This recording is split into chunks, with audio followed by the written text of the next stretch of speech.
नमस्कार, मैं हूँ शिवनाथ झा, आर्यावर्त इंटरनेशनल.com के यूट्यूब चैनल खतरन से। भारत एक ऐसा देश है जहाँ बच्चों को या बच्चों के अभिभावकों को, माता पिता को यह कहना पड़ता है कि अपने बच्चे को स्कूल भेजिए। जो व्यवस्था के लोग हैं, सरकार में बैठे लोग हैं, शिक्षा के जगत के लोग हैं, वो बच्चे को लुभाते भी हैं। राजनेता बच्चों को लुभाते हैं, आओ स्कूल चलें, खिचड़ी खाएं, आओ स्कूल चलें, बस्ता लें, साइकिल लें। कोई साइकिल दे रहा है, कोई बस्ता दे रहा है, कोई कपड़ा दे रहा है। बहुत तरह की बातें हैं सिर्फ राजनीति के लिए। लेकिन अगर हकीकत में लोग बच्चों को स्कूल आने के लिए, बच्चों को पढ़ने के लिए, शिक्षा के लिए थोड़ा अग्रमुख करें, उसे एक लालच के जगह उसे भूख जगाएं, तो शायद देश में जो शिक्षा की स्थिति है वो स्थिति बहुत बेहतर हो सकती है। हमें भूख जगानी होगी शिक्षा के लिए। हमें शिक्षित होने के लिए अपने मस्तिष्क की भूख को जागृत करना होगा। हमारे देश में लगभग 15 लाख शैक्षणिक संस्थाएं हैं, स्कूल्स हैं, और तकरीबन 97 लाख से भी अधिक शिक्षक हैं। तकरीबन 26.5 करोड़ छात्र छात्राएं इन विद्यालयों में निबंधित है। अगर भारत सरकार के जो आंकड़े हैं उस आंकड़े को नज़र में डालें तो भारत में तकरीबन 26 करोड़ छात्र छात्राएं भारत के विभिन्न विद्यालयों में निबंधित हैं, पढ़ते हैं। इसमें तकरीबन 12.70 करोड़ महिलाएं हैं, जबकि 13.74 करोड़ पुरुष छात्र हैं। हमारे यहाँ जो प्राथमिक स्तर पे बच्चे स्कूल आते हैं उनकी संख्या लगभग 99.9% है। लेकिन जैसे ही प्राथमिक स्तर से हम माध्यमिक स्तर पे आते हैं तो यह संख्या तकरीबन 20% नीचे गिर जाती है। इतना ही नहीं, हमारे देश में जो शैक्षिक दर है, इस शैक्षिक दर में तकरीबन 84.70% पुरुषों का है और 70.30 महिलाओं का है। यानी यहाँ करीब महिला और पुरुष के बीच में 14% का फासला है।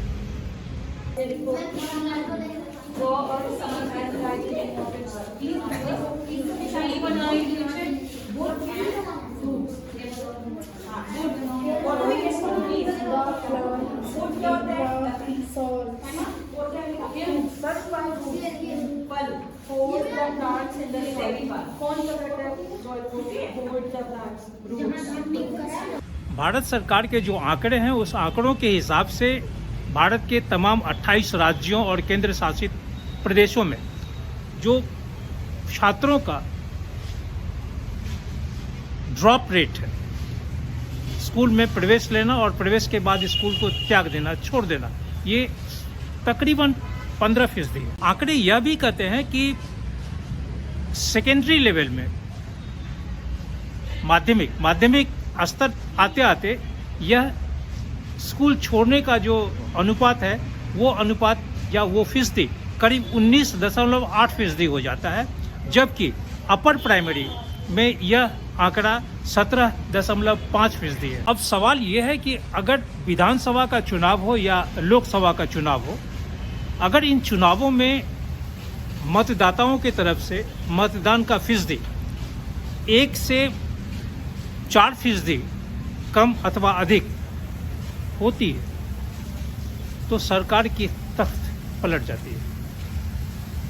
जो लोग सत्ता में बैठे होते हैं वो पदच्युत हो जाते हैं। जो बाहर मुद्दत तक सत्ता में आने के लिए छटपटाते हैं वो सत्ता में आ जाते हैं। यह फीसदी बहुत मतलब रखता है। और जहाँ तक शिक्षा का सवाल है, शिक्षा में 15% ड्रॉप आउट होना या 19% ड्रॉप आउट होना, यह किसी भी सभ्य समाज के लिए, किसी भी सरकार की नीतियों के लिए इससे बड़ा शर्म की बात और कुछ नहीं हो सकती। हम समाज में बच्चों को या अभिभावकों को यह कहें कि वो अपने बच्चों को स्कूल भेजें, इससे शर्म की बात और कुछ नहीं हो सकती है। क्योंकि हमारे समाज में चतुर्दिक एक ऐसी व्यवस्था है, ऐसा वातावरण है जिसमें पढ़ने की बात नहीं की जाती है, शिक्षा की बात नहीं की जाती है। आप अगर औसतन अपने मोहल्ले में चारों तरफ, आप दिल्ली में रहते हो, कलकत्ता में रहते हो, बनारस में रहते हो, कानपुर में रहते हो, चेन्नई में रहते हो, आप चाहे जिस शहर में रहते हो, आप अपने शहर के, अपने मोहल्ले के चतुर्दिक एक चक्कर लगा के देखिए। आपको खाने की दुकान से लेकर लोहा लक्कड़ की अनेक दुकानें मिलेंगी,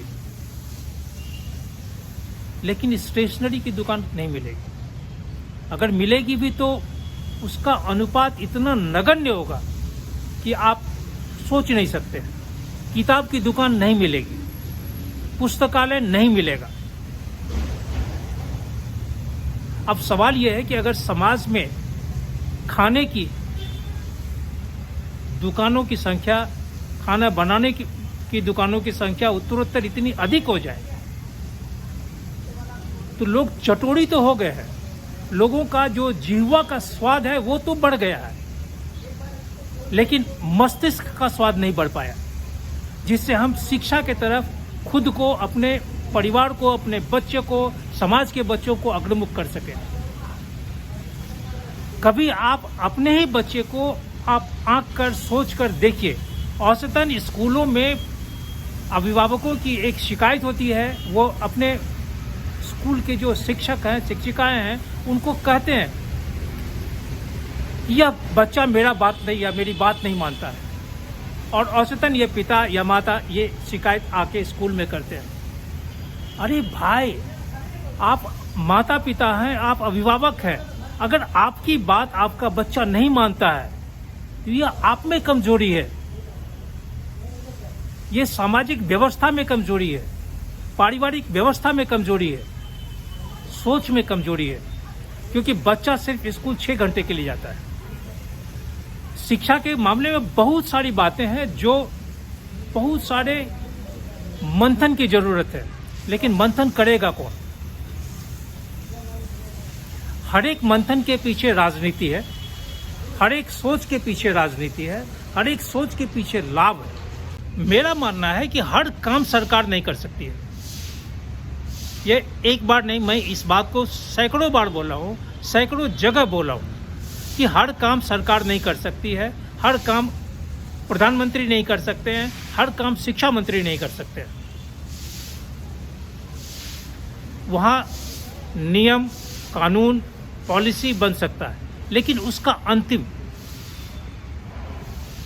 उपयोग, प्रयोग लोग करेंगे।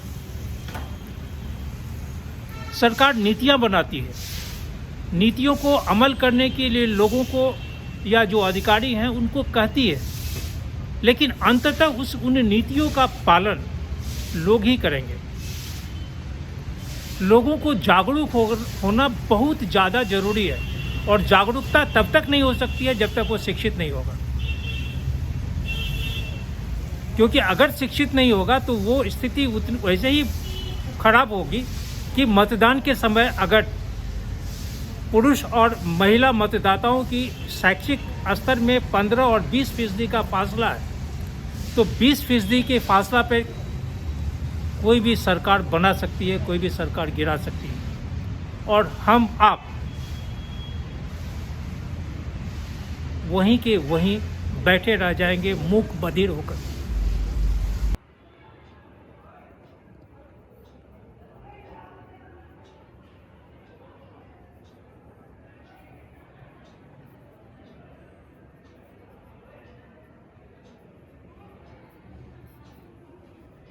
फादर, आपके स्कूल में ऐसे बहुत सारे बच्चे हैं जो सोसाइटी के नेग्लेक्टेड बच्चे को आप पढ़ाते हैं, मेन स्ट्रीम बच्चों से अलग, ये कैसे हुआ? ये कैसे आप लोग इस चीज़ को इनिशिएट किए? St. Thomas Orthodox Church Society is taking lot of initiatives that is for the students and also for the people, those who are around us, in order to uplift their life as far as possible, because only that is not the responsibility of government. We all, each and every individual needs to take care of those who are living around us. Then only our life will be fruitful. If we are thinking only about ourselves, human life is meaningless. That is our determination and that is our philosophy. So if we are thinking about the less, especially those who are less privileged and downtrodden people, whatever we are doing for them, that is for God and country. In our school logo, it is very clearly mentioned that for God and country. So whatever we are doing for our people around us, especially those who are less privileged, that is for God and country. And Hope School is one among our lot of philanthropic activities we are that we are giving initiatives for lot of philanthropic activities, and one among them is Hope School. That means helping others progress through education. So in order to uplift a society, the most important thing is to give them education. So for almost more than 100 students are studying here. After the school timing, our teachers are voluntarily giving voluntary service to educate them, and also we are providing all sorts of help to their family by giving ration kits and all other dress and uniform to students and all these things. And in other sectors also, medical sectors and in different sectors also, we are giving our best. Bharat की सड़कों से भारत की कहानी की श्रृंखला में मैं अभी बैठा हुआ हूं इंदिरापुरम के एक स्कूल में। यह एक ऐसा स्कूल है, सेंट थॉमस स्कूल इसका नाम है। जब यह स्कूल यहाँ स्थापित हुआ, जब यहाँ ये स्कूल आया, उस समय संपूर्ण इंदिरापुरम या वेस्टर्न यूपी का यह जो सेक्टर था, यह जो सेगमेंट था, यह बहुत ही भीषण अपराध की दौर से गुजर रहा था। उस समय यहाँ जो लोग इस क्षेत्र को जानते हैं वो आज ज़रूर इस बात को सोचेंगे, लेकिन 90 के दशक के उत्तरार्ध में यहाँ एक स्कूल आने के, यहाँ सबसे पहले एक जंगल में एक बोर्ड लिखा दिखा था, सेंट थॉमस स्कूल। लोगों को बहुत बड़ी आशा हुई कि एक स्कूल यहाँ आ रहा है। इस पूरे क्षेत्र में कहीं कोई स्कूल नहीं। आज जिस इंदिरापुरम में एक फ्लैट अगर 500 स्क्वायर फीट का है, जहाँ उसकी कीमत तकरीबन 40 लाख है, यहाँ मकई की खेती होती थी, यहाँ पशुओं के लिए चारा की खेती होती थी। लेकिन इस स्कूल के आने के बाद यहाँ का भौगोलिक, शैक्षिक, आर्थिक सभी दृष्टिकोण से धीरे धीरे परिवर्तन होने लगा। यह पूरा इलाका एक मध्यवर्गीय परिवारों का एक क्षेत्र बन गया। I am Kuriakose, principal saint Thomas school Indirapuram, ज्ञानखंडो। जब ये स्कूल शुरू किया, मैं यहाँ नहीं था, मैं 2009 में ज्वाइन किया है। जो पहला फादर पीके थॉमस और प्रिंसिपल मैम एलिजाबेथ थॉमस और रमा एलेक्स डैनियल 1998 में इंदिरापुरम एक ऐसे जगह था जो क्रिमिनल से भरा हुआ था। इतनी सिविलाइज्ड सोसाइटी नहीं था उस समय, तो क्राइम से भरा हुआ था। तो सोफिया सोसाइटी या सेंट थॉमस सोसाइटी की फादर्स और कमेटी मेंबर्स की ये कोशिश था कि यहाँ कुछ चेंज कल्चर लाने के लिए, तो उन्होंने यहाँ एक प्लॉट गवर्नमेंट की मदद से ले लिया जो स्कूल के लिए जीडीए दे रहे थे, और फिर यहाँ सेंट थॉमस स्कूल चालू किया है। 98 में इस कंस्ट्रक्शन शुरू किया और 2000 में कंप्लीट हो गया, और इन्होंने स्कूल चालू किया बहुत कुछ बच्चों से, और ये पहला स्कूल इंदिरापुरम में बना है। इसके बाद ही बाकी सारे स्कूल यहाँ दाखिला लेना शुरू किया जो इतना पढ़े लिखे नहीं थे, पर उनके पास पैसा तो था और बच्चे पढ़ने लगे और उनके माँ बाप भी हमसे जुड़ने लगे। तो उसके बाद फिर बदलाव आ गया, सोसाइटी में बदलाव आ गया है। तो जो इनफेमस गाजियाबाद थे या इंदिरापुरम थे, उनकी नाम कुछ छवि कुछ बदलने लगे। So it became a cultured society gradually. So then after so many years, we realized that the students, those who can afford the fees of our school, continued, but there were many who could not afford the fees of any of the schools here, including ours, though ours is one of the lowest fees and they could afford, but there were many whose parents were rickshaw pullers and mummies are working as housemaids in different houses. Apartments came up, so there masons and assistant masons and so on. So they couldn't afford any of the private schools, including ours. So then we thought that we should cater to them also. So the then chairman, Father Saji Yohanan, once was taking an evening walk in the streets of Indirapuram. Then he found there were so many huts below the society, high-rise buildings, wherever vacant spots were there. Many huts were there. The children of them were not going to any school. So Father one day shared this plight of that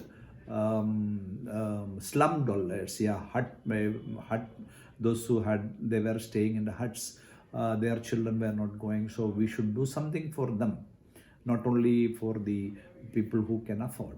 So then we also understood that yes, we should do that, and we all together planned, and the management committee also agreed upon that, and we started the school with the name Hope, hoping others to progress through education. That is, it's an acronym.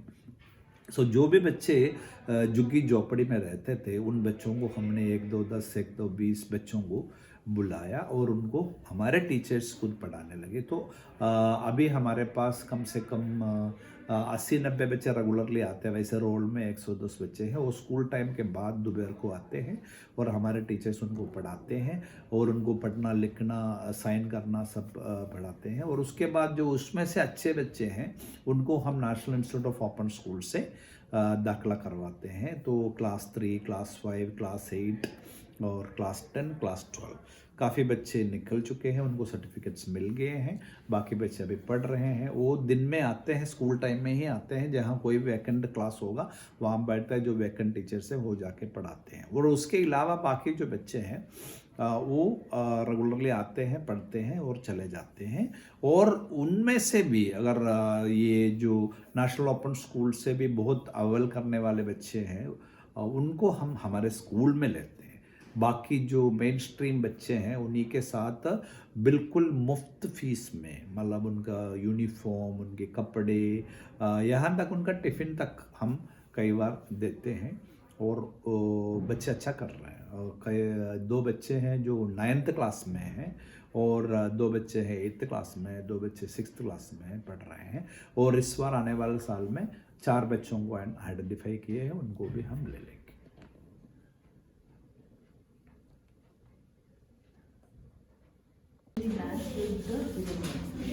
ये box बनाना है, इस box. So now first you have to read the sentence, ठीक है. Then आपके लिए आपको मालूम रहेगा we ended what फ्रॉक कहाँ से मिलेगा? पॉन्ड से मिलेगा। अच्छा आता है, बस ये इंग्लिश बात है। बिल्कुल। सन 1979 में CBSE ने एक प्रोजेक्ट चलाया और उस प्रोजेक्ट के अधीन यह था कि उस प्रोजेक्ट का नाम था राष्ट्रीय मुक्त विद्यालय शैक्षिक शिक्षा संस्थान शिक्षा, जिसमें उसका मुख्य उद्देश्य था कि जो लोग मुख्य धारा से शिक्षा की मुख्य धारा में स्कूल नहीं जा पा रहे हैं, जिन समाज का जो वर्ग, उस वर्ग को शिक्षित करने के लिए यह एक योजना चली। ये 1979 की बात है। 6-7 साल बाद 1986 में न्यू एजुकेशन पॉलिसी आया। उस न्यू एजुकेशन पॉलिसी में ओपन स्कूल सिस्टम को मजबूत करने के लिए एक पहल की गई। उस 1986 के एजुकेशन पॉलिसी में यह जिक्र किया गया, इस बात पे बल दिया गया कि पढ़ने की कोई उम्र नहीं होती है। समाज का कोई भी व्यक्ति, चाहे वो किसी भी उम्र में हो, पढ़ सकता है। परिणाम ये हुआ कि 1989 में एक नेशनल ओपन स्कूल बना। 1986 के एजुकेशन पॉलिसी के 3 साल बाद एक नेशनल ओपन स्कूल बना और वह प्रोजेक्ट जो NOS का प्रोजेक्ट था, वह प्रोजेक्ट उसमें मर्ज हुआ। CBSE का जो प्रोजेक्ट था वो NOS का वो उसमें मिल गया।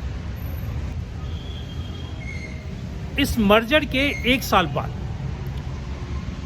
14 सितंबर 1990 को एक रिजोल्यूशन बना जो भारत सरकार के जो राजपत्र है उसमें प्रकाशित हुआ। यह प्रकाशन हुआ था 20 अक्टूबर 1990 को और उस प्रकाशन के साथ या उस जो नीतियां बनी थी, जो रिजोल्यूशन बना था, उस रिजोल्यूशन के तहत यह निर्णय लिया गया कि प्री डिग्री लेवल तक इस संस्था को बच्चों को निबंधित करने का पूरा अधिकार है।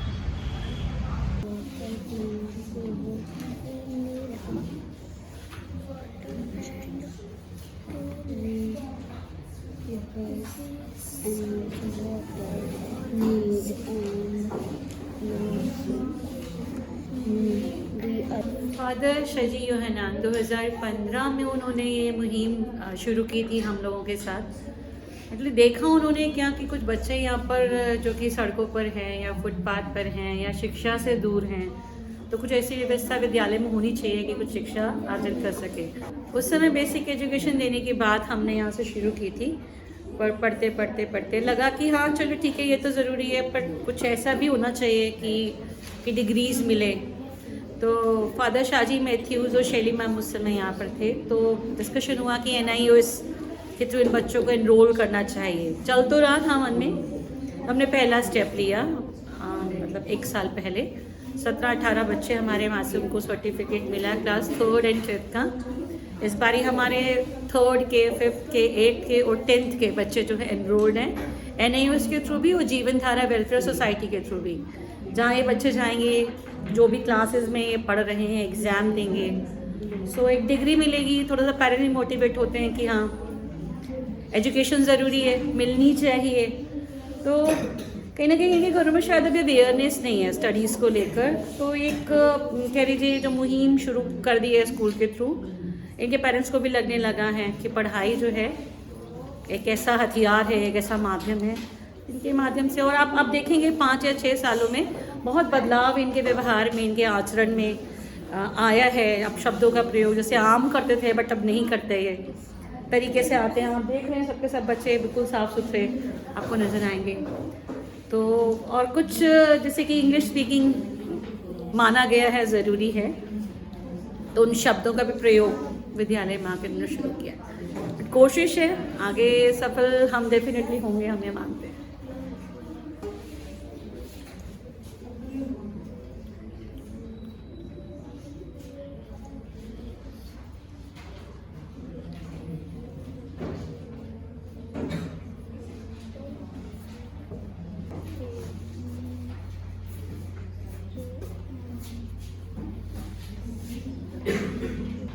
90 से लेकर लगभग 12 साल तक यह पूरा परियोजना या योजना या प्रोजेक्ट CBSE का एक अहम हिस्सा था, जिसमें हर एक व्यक्ति चाहे वो किसी भी उम्र में हो, शिक्षित होने का उसे अधिकार हो, उसके लिए विभिन्न प्रकार की योजनाएं बनाई गई। और उसका अंतिम उद्देश्य यही था कि समाज का हर एक व्यक्ति चाहे वो किसी भी उम्र में हो, शिक्षित हो। कोई 12 साल बाद 2002 में मिनिस्ट्री ऑफ एजुकेशन, उस समय तो मिनिस्ट्री ऑफ ह्यूमन रिसोर्सेज ने, HRD मिनिस्ट्री ने national institute of open schooling को एक संस्थान के रूप में स्वीकार किया।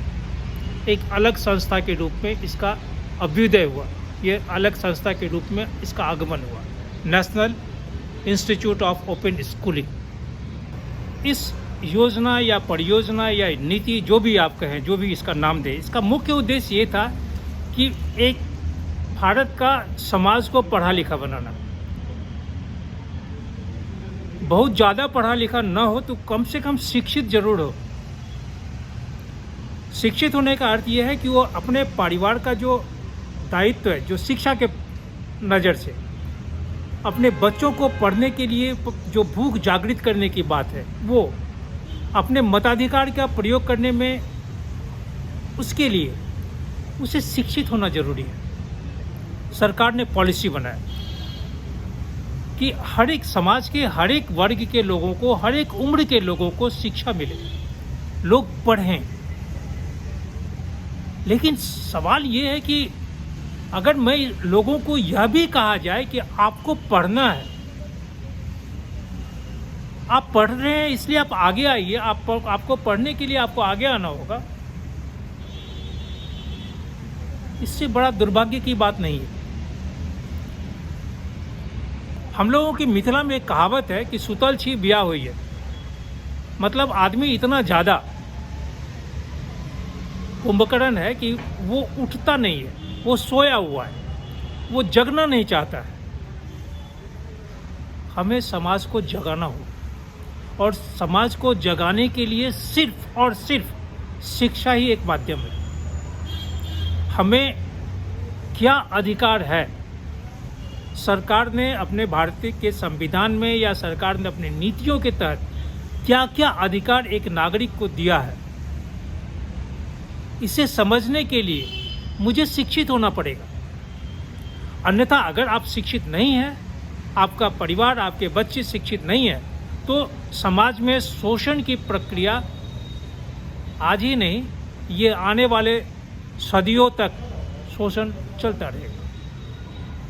इस नेशनल ओपन स्कूलिंग के तहत जो सरकार ने एक व्यवस्था की पढ़ने के लिए, इसमें सरकारी क्षेत्र के स्कूलों की बात छोड़ दीजिए, इसमें जो निजी क्षेत्र के स्कूल हैं वो जितनी अहम भूमिका निभाई है या निभाने के लिए संकल्पित है, वो शायद सरकारी स्कूल में नहीं है। आमतौर पे यह कहना चाहिए, नहीं कहना चाहिए, नहीं कहेंगे, लेकिन आमतौर पे सरकारी स्कूल में जो पढ़ाने वाले लोग हैं, वो हर एक व्यक्ति उस चीज़ को एक नौकरी, एक पेशा के रूप में स्वीकार है। एक समयबद्ध कि हमें 8 घंटा पढ़ानी है, 9वें घंटे में मैं घर चली जाऊँ। लेकिन निजी क्षेत्र के विद्यालय या जो शैक्षणिक संस्थान हैं, वो सरकार के ये जो नेशनल ओपन स्कूलिंग है, इसका जो ऑब्जेक्टिव्स है, इसके जो मूलभूत सिद्धांत हैं, उसको आगे बढ़ाने के लिए बहुत आगे आ रहे हैं। इसका परिणाम ये है कि आज पूरे देश में तकरीबन 23 रीजनल लेवल के कार्यालय हैं। इसके करीब 2 या 4 सब रीजनल कार्यालय हैं। करीबन 7,500 जो स्टडी, इसको पढ़ने के लिए जो कैंपस है, सेंटर्स हैं, वो है। और उससे भी ज़्यादा महत्वपूर्ण बात यह है कि अभी तक करीब 4.13 मिलियन बच्चे इस योजना के तहत निबंधित हैं।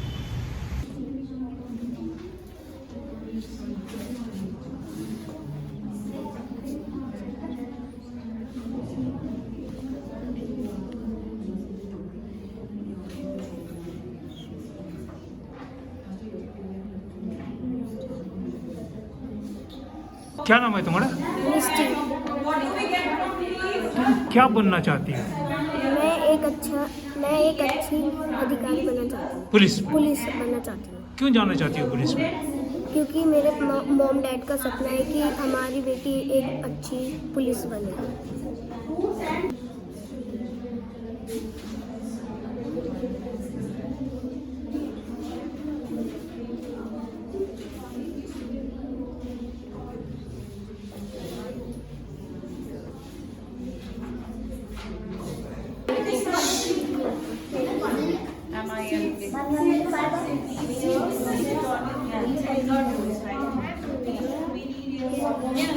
क्या नाम है तुम्हारा?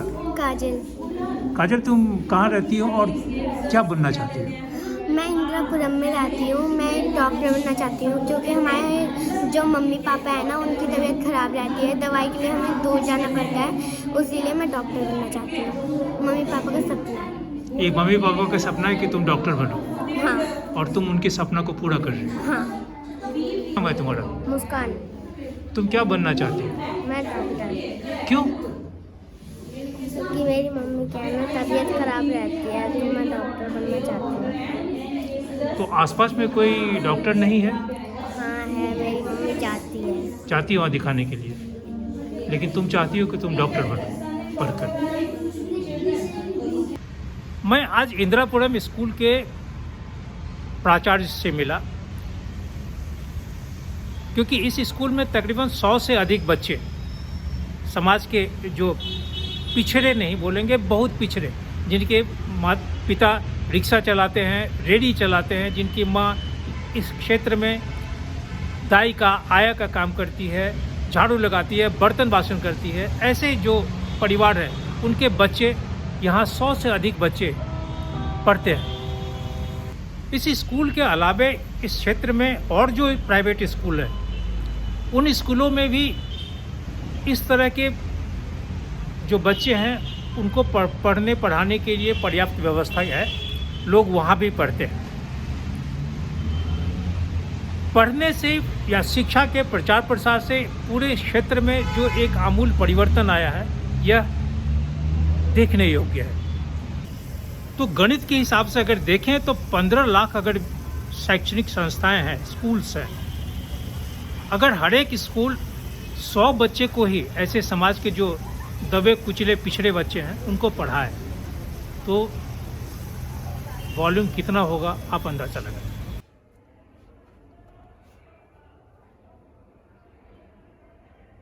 On demands,